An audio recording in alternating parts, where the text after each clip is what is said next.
The XY Advisor podcast is intended for professional financial advisors. This content is created in partnership with our sponsor, Australian Retirement Trust, ABN 60905 115 063, AFSL number 228975, and is limited to publicly available information. General advice may be provided by our sponsor, but does not take into account your objectives, financial situation, or needs. Before acting on any general advice, you should consider whether appropriate and obtain financial advice from a qualified financial advisor. XY Advisor does not hold an AFS license and does not provide any financial advice or services or endorse any general advice. If a PDS or IM exists, you should obtain a copy and review it thoroughly before making a decision.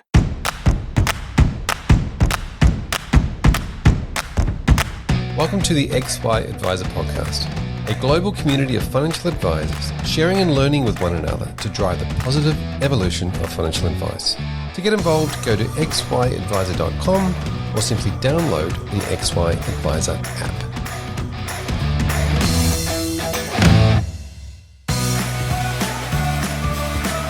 This series is brought to you by Australian Retirement Trust, a fund that's trusted by over 4,000 advisors and more than 2 million members. With over $200 billion in retirement savings, they have the size and scale to seek out world-class investment opportunities that others may miss, and are committed to working with advisors to help your clients live the retirement they want. Visit australianretirementtrust.com.au/advisor. Includes super savings and QSuper FUM and members at June 2022.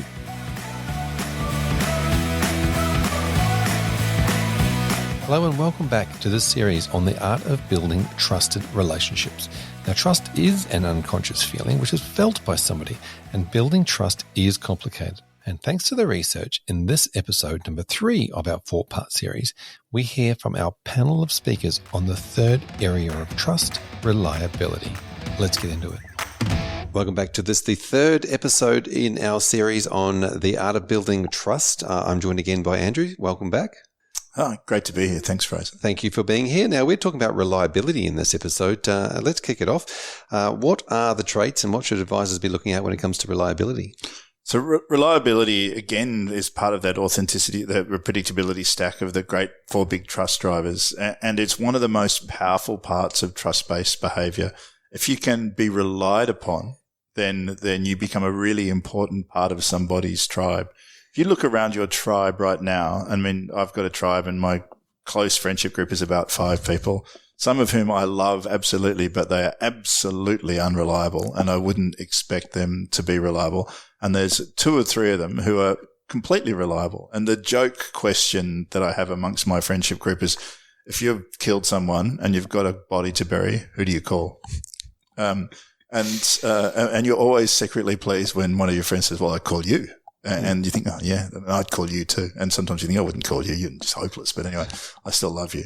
So this concept of where you fit in a network, particularly for providing advice, if you can fit into the bucket of completely reliable, that trades away all sorts of other outcomes. You don't have to be a genius if you're reliable. You don't have to be hitting the best possible returns if you're reliable, because reliability is absolutely critical, people, to particularly at times of stress.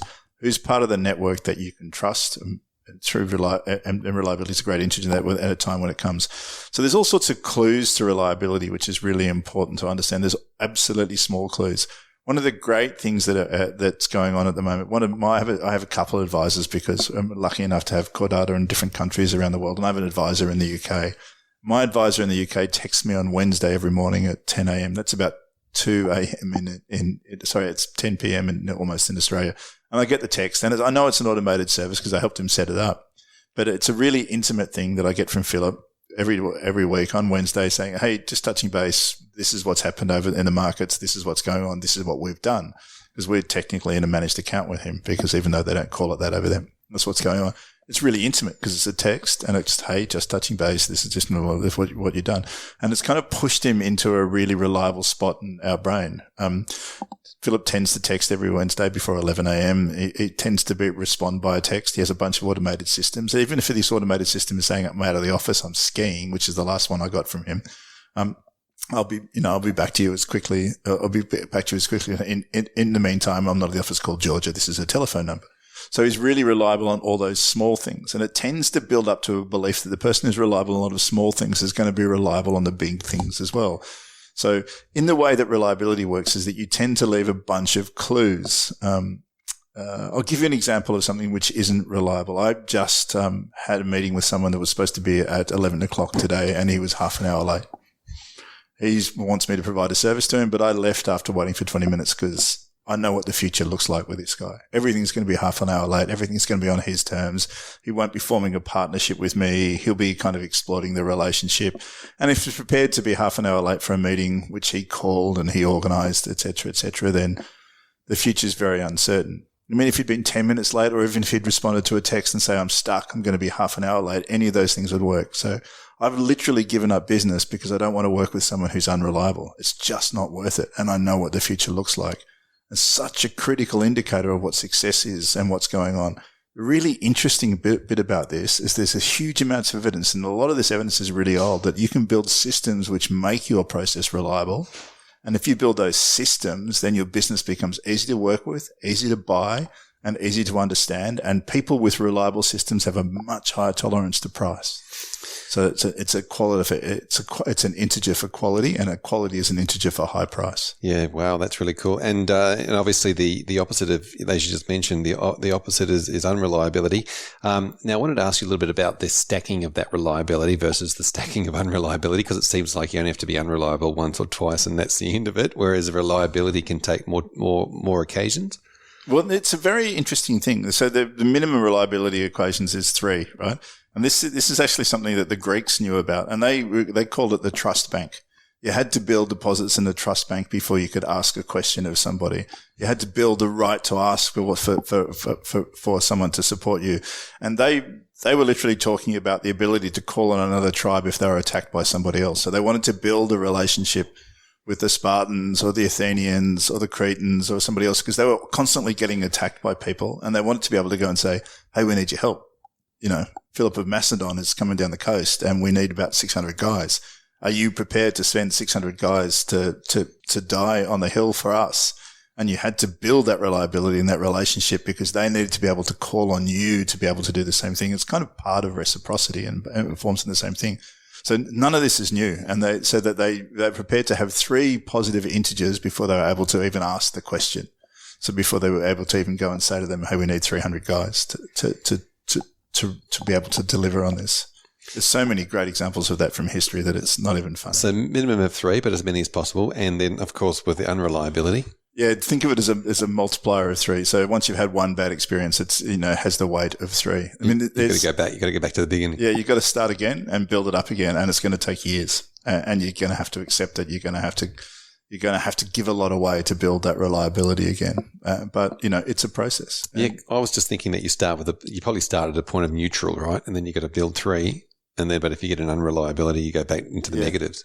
Yeah. McDonald's have a version of it, which they train into all their managers, and they're probably the best in the world. And they call it the trust bank. So they're constantly looking for making deposits in the trust bank. And it's a really interesting part, because if you look at that McDonald's training, and I was watching it online because it's a bit of a cult, and I was trying to understand how they do it and how they get people to basically give up a percentage of their income to build their property empire, which I thought, this is really interesting, right? How these guys have convinced these guys to do it. And they're constantly working at putting deposits in people's trust banks so that they can sort of do it and make sure those things happen. The really interesting part is that when people betray that trust, and they give that trust away, and we tend to fumble it away in the advice industry. Let me give you an example of that. I think advisors do a lot for their clients and they don't tell them about it. They're constantly making adjustments, working on the systems and their processes and thinking about it and investing time in it. And they never ask for payment for that. So I think we've got to be able to sort of talk about that more. I think the way Philip sends a message every Wednesday, literally telling me he's done something for me, builds deposits in that trust bank all the time, and mimics that idea of reliability. He's actually quite a reliable person. He's an accountant by background and is very straightforward. But making sure that you're constantly building those deposits is important. So if you're letting a year go past without building reliability deposits with your customers 3 or 4 to 5 to 6 times, then that's a bad thing. If you're not building that programmatically into the relationship, then you're letting an opportunity to go past. And if you're not actually being authentic about that reliability, then, well, you're literally a fraud. Yeah, exactly right. Now, change is a big part of a process of any business. And how does reliability and change work together or against each other? Yeah, that's really confronting because I don't work with businesses, but I'm watching a lot of advice businesses go through fundamental change in terms of process and doing all those things.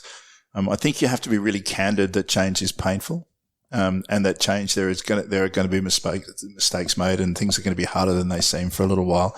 So you have to be really careful about communicating change and what you're prepared to accept, and to do a few other things. For example, we're just moving to taking some of the research that we do and turning it into short videos explaining it to the customers so they don't actually have to read 300 pages of data. And we recorded our first one last week and it was terrible. Authentically terrible? Authentically, that's 100% right. And I said to the team, we know the first one's going to be terrible. We're just learning the process of how to do this. So let's do 6 before we start looking at quality. Let's just get the process right, get the editing right, and build up a process and improve it. So we've got to do 6 by the end of August. I don't think they'll ever see the light of day. I certainly hope the first one never sees the light of day because I was the person on the video. But the reality is that we've got to build the process right. Then we can make it reliable, and then we can actually do it at scale before we go anywhere. So, I mean, I know everyone was disappointed with the first one, but that's not the point. The point is to go through the process to get it right and work on doing 6 before we start looking at quality. Yeah. That's true of everyone going through change, and you have to be able to communicate that really clearly. This is going to hurt, but it's better for us, and it's really important.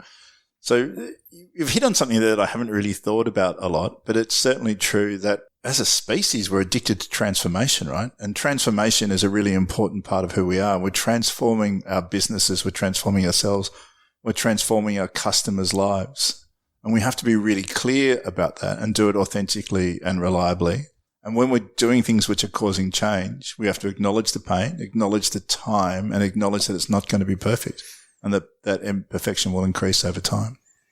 Yeah, that's exactly right. And I think you should release those videos just by the way, because that then creates a bit of an anchor for the rest of the videos as they get better. I've learned something about myself doing this, Fraser. I learned that what I look good in, it's the past and the dark.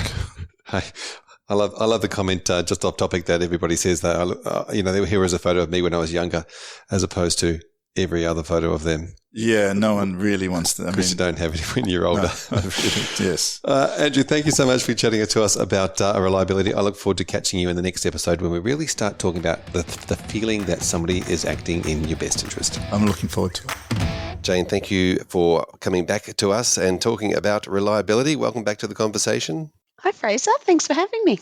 You're very welcome. Now, tell us a little bit about some of the behaviours within your business around reliability and how reliability is something that builds trust.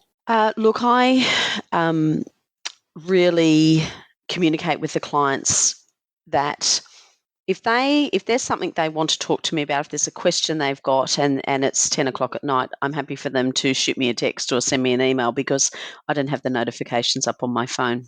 Because they then say, I don't want to wake you up or I don't want to disturb you. And I explain I don't have the notifications to ding on my phone. So it's important that they can feel that they can tap into my knowledge or to tap into their relationship with me. If they've got a question or there's something that worries them, if it's stopping them from sleeping, I'm happy for them to shoot the information through to me and that, I can look at that, look at the message, look at the email, answer the phone call, and come back to them with an answer, with a response. I think that's important.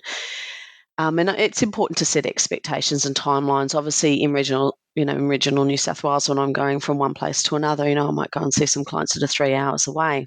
And then if we're talking about if it's a new client or even an existing client and we're looking at maybe doing some changes, that's going to take me some time to get back up to the office, to have all of go through our compliance steps, make sure that we're doing everything that we need to be doing, and to come back and provide some advice on that. So I might say to some people it's 6 weeks before I'm back in front of you, and these are the reasons why. I think it's important that you explain if it's about reliability and it's a short period of time or it's a long period of time, this is why I can and can't do that. So I think setting that timeline out. And obviously, COVID did slow a lot of things down for a lot of people in different ways. So it's about going back and saying, look, I know potentially initially it was this timeline, but it's going to be this because we're still waiting on this answer. Or so I think it's just communicating that information about that.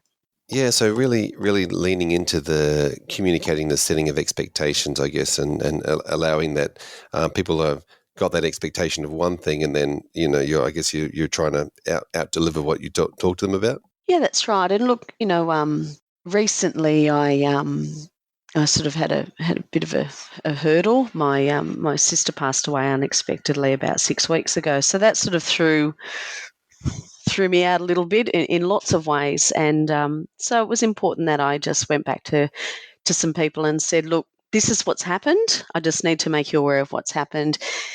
We're going to have to reset that timeline. And of course, everyone was very, very understanding and sympathetic about it, which was very nice. And that then goes back into our previous conversation about showing vulnerability, that as an advisor and a professional and someone that's running a business, there are all these glass balls that we're juggling and not wanting to drop. And it's about showing that you're not superhuman, that you can go back to them and say, look, this has happened. And then, a week later I got COVID. So that sort of threw me out a little bit again. So you just go and you communicate that information, that this is what's happened. This is what we're looking at for a timeline. And people are completely fine about that. Yeah, amazing. Yeah, obviously, reliability, we think about showing up every single time, but, it's not always about that. It's about leaning into the concept that if you can't, you're going to get in front of that and say, show your vulnerability and reset the expectations. Tell me a little bit about the reliability piece over time, like building trust over time and how those relationships develop. Look, I've always had the philosophy that trust is earned. It shouldn't be demanded and it shouldn't be expected. It takes time to build trust. So, and that's something that I always, with new clients, I'm explaining to them that this is a two-way street when we're meeting, and they're sort of interviewing me to see if I'm the right advisor for them, and I'm interviewing them to see if they're the sort of client that fits into my space, that we're going to gel well.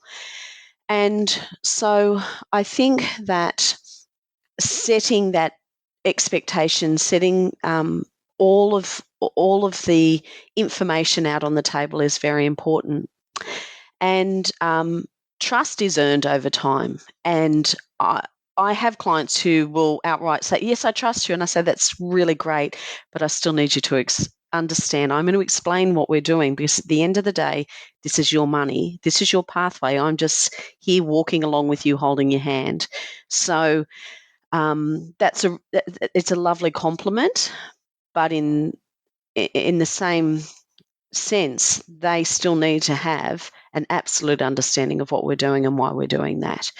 And so I continue to repeat those conversations over and over with the clients year after year, or appointment after appointment, because that is what's important. And it's also about me trying to gain an understanding into what they think and how they work and how they manage their money, because it may be, for example, that I'm managing their superannuation and an investment portfolio, for example, and maybe some insurance that we've done over a period of time, and we're continuing to rejig that.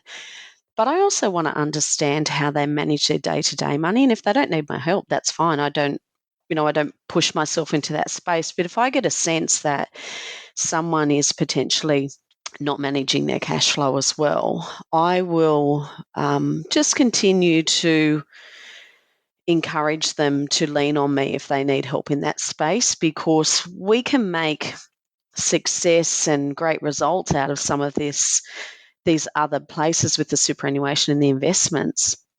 But if they feel day to day that their money that they're not managing their money well, and they don't know where to turn to, or they don't know how to ask, or they feel that they should know and they don't know enough, that's important that I can gain their trust so that we can actually get a handle on that, because if you're not managing that day-to-day money well, that can be quite stressful, and it's an unnecessary stress. Yeah, absolutely. Such a big part of it. Jane, thank you for being part of this particular episode. I look forward to catching you in the next one and really getting a little bit deeper into that concept of acting in somebody's, or the feeling that somebody is acting in your best interest. Thanks, Fraser. Anthony, welcome back to this third episode. Thank you. Now, we are tackling the concept of reliability in this episode. Tell us a little bit about, obviously, your business is 40 odd years old, and you've been there for half of that. Tell us a little bit about what reliability means to you and your business. Well, I think the most important thing is always being there for clients when they need us. That's probably the number one thing, because that's I guess why we operate. That's what we're here for. I'm a stickler for being on time. And when we sort of turn up to, if I turn up to a client's house, I'm visiting them.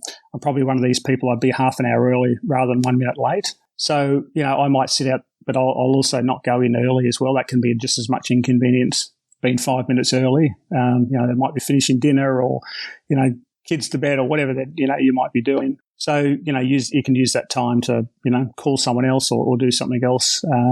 But I think, being on time and if you say I'm going to be there at such and such, that sort of demonstrates that reliability. I've had a number of people say almost open the door right at 9 o'clock or something as you're walking sort of up the stairs. So I think that's a really important thing that we can do for people. So, but I think also too, when you get through that, going through the process, I think when sort of clearly explaining to the person the different steps that are going to happen, the time frame it's going to take for that to happen, and then delivering on it. The number one thing we hear from clients that, may have had another advisor in the past is, we never heard from them. We didn't know what was happening. We rang up 3 months later and they said, we haven't done this yet or done that. And I think that just puts people off. I know for ourselves, we just got some little bit of work done at home on a wall, and this was the best tradesman I think we've ever had. They turned up. You didn't even know they were there after they left at the end of the day. They turned up on time every morning. They actually rang to say, "Hey, we're here." Absolutely incredible, which is not something you always talk about with a tradesperson. And I think relaying that back to sort of, we need to be the same. We need to be that person that's reliable. We always get back to clients within 24 hours. You can always talk to someone in our office, not a machine. So I think they're really, really important things to instill confidence, because there's nothing worse than ringing, leaving a message, and then the next minute you're saying, well, I wonder if they've actually got that message. Yeah, the confidence thing's really interesting, isn't it? I like the idea of always turning up early and then, setting yourself up, taking that moment to set, right, what am I going to do here, what the meeting is, maybe getting yourself prepped for the meeting. And, obviously, yes, doing what you say you're going to do and having those things. Communication's a big part of that, isn't it? Just making sure you've got a decent communication system. Absolutely. And it's a case of, and communication to me, and I think where a lot of, well, maybe not so much newer advisors, but younger advisors that we've had through the place have fallen down is that I keep saying an email is not a relationship building exercise. Just because you've emailed someone doesn't mean you've actually done the job. Ring them.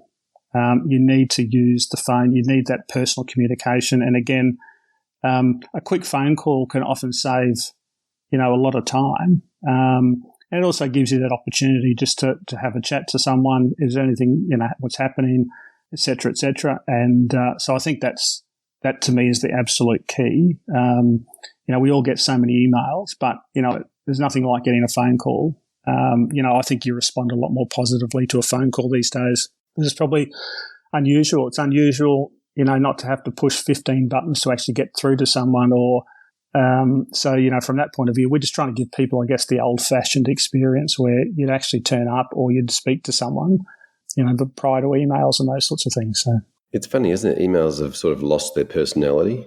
Well, I think you get so many now that it's. I think it makes us less efficient.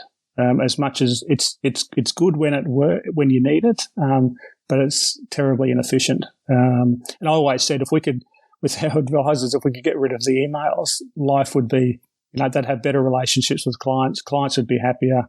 Everything would be great. Yeah. I mean, I often, and I think one of the key things that we often do, and it's a good way to get referrals without actually asking is, if I'm driving to an appointment, and people say, why do we only have clients come to our office, why do you go and see them? Well, I actually use the time in the car. I actually have a list of clients, and I just ring some randomly from time to time just to say hello. And probably the last two I've rang in the last, say a month ago or so, both of them said, I'm glad you actually rang because I've just been talking to my sister or such and such. They need to find a financial advisor. So, using that time just to ring someone without any requirement, from that point of view, is worth its weight in gold as well. So. Yeah, fantastic. Thank you so much for being on this particular episode. I look forward to catching you in the final episode. Great, thanks. And folks, thank you for joining me again. Fraser, good to see you. Good to see you, sir. We're recording in real life. Look, we're here to talk about reliability in this particular episode of our series of Building the Art of Building Trust. Talk to me a little bit about how important is reliability and being able to show up when you say you're going to show up. It's the basic, isn't it, right? Like nobody – so I always joke here at work, I don't like surprises unless they involve a Zimmermann dress and a bottle of Verve. So otherwise – and our members certainly don't appreciate surprises when it comes to administration, investment performance and the like. And I know we did some research recently where I think it was close to 65% of our members said really their super fund, the most important thing is that security and reliability and that their money is safe. Yeah, really interesting word, safe, isn't it? Because often we're talking about growing money, but we're talking about safe is the number one priority. And you can see that in the behaviour when markets are going up so much, people go, they sort of just trottle along, not thinking, but you advisors know, and we saw it, we've seen it so much in recent years, and I think we're going to really face into it in the next couple of years with the investment climate we might be heading into, is the moment that they see something on their news and they think their money's not safe, they get really nervous, which is why this trust factor of I trust my advisor to act in my best interest. So we, in that research we did, 82% of the members that we researched said that is fundamentally the most important thing, and then that money is safe. Yep. And so, they work really hard. If you think about it, you work hard, I work hard, SG's going in, and so it's really precious, and they just worry about it vanishing. And so the institution where the money's invested is equally as important as the advisor. The advisor's going to look after it, and where they've invested that money is also safe. Yep. Yep. And what are some of the ways that we can, as an advisor, start building that reliability or building that trust? We've spoken about it in the other episodes, isn't it? It's around transparency. It's around talking their language, not using the jargon, making sure informed consent and understanding is something obviously advisors, as we become a profession, talk about a lot. But if you do that really well, that's going to create an environment when markets do tank that hopefully the advisor's not fielding phone calls because the client's second-guessing because they didn't really understand in the first place. They really do know and trust because they understand, and that is that transparency factor. Yep. Show up and keep showing up. Yeah, and it's the simple things. If someone says I'm going to call you, I'm going to email you, and then they don't, firstly, the first time maybe there's some understanding or something might have gone wrong. Then the next time there's a trend, I'm disappointed, they'll let me, and then eventually there is just, this person, I don't trust their word's not good for anything. And so it's really the simple things in getting them right. Yeah. Now I want to talk about the concept of businesses having years of experience. For example, we've talked a little bit in the past about the rebranding or the two businesses coming together, and for those advisors that might be in a long established business, that's probably easier to start demonstrating that long term reliability. But for new businesses, it's difficult. You guys have been through a rebrand where we're starting a new brand, I guess. Tell us about the idea of reliability and how you bring those two together to forward into the new brand. And I think, that's a good question, because between the two funds, there's 140 years of history there. But if you've seen the new ad, Big Baby comes out because it's we can start afresh. And I think if you're a practitioner, if you're a young advisor starting in an established firm, you can again play I am new, but I'm in this established infrastructure with the systems and processes in place. But equally, I know some great advisors that have been employed for big institutions and advisors that have gone out on their own. It was super exciting. So they don't necessarily have all the infrastructure, but they can demonstrate they've already got that they ooze an authenticity, which we've spoken about, and a confidence and that lack of pretense in how they communicate. So I feel like proving the reliability isn't required because their bedside manner is just oozes, gives the client confidence. This person knows what they're talking about. Yep. And we talked about authenticity before, and I think if you are authentic to yourself, then you can create that consistency of who you are than having to try and keep doing something. Not trying to be everything to everyone. So I think the advisors that I've spoken about them a lot, who inspire me, just have a real clarity around, I can't be everything to everyone. Because if you try to be everything to everyone, you're going to inevitably fail and those systems will not be reliable. So having a turnkey approach to, I work best with people who are in, there are firms that specialise in public service, Queensland Government. There are firms that specialise in, a particular mining company out in the region, and they just know everything about that the client or prospective client. So again, it just makes sure that they know what they're talking about. They can demonstrate that knowledge. They can demonstrate they'll be acting in the client's best interest. And it just creates that safe environment so the client's not feeling worried. Yeah, I feel like the advisors you're talking about are the ones that know what's happening to the client before the client knows. Well, that's perfection, isn't it? So, we're thinking about in terms of what we do next, and how can we develop our system so we can help the advisors tell them what's happening in their client portfolios before anyone, so that they can get ahead of it. It's super funds haven't historically worked with financial advisors really well. Super funds always, the industry funds have been an employer-member dynamic, but I think recognising that these external financial advisors actually have the trust. It's the members that trust them. And we just see year upon year and more people looking to, and these are again, or not wealth, they're not high net worth people, but they're paying $3,000, $4,000, for retirement planning advice because they trust this person. And that trust is something that's got to be respected, and we've got to honour that. And thanks so much for joining us in this episode. We speak about reliability. Let's catch up in the next episode when we're talking about the feeling that clients get when someone is acting in their best interest. What a beautiful idea. Let's do that.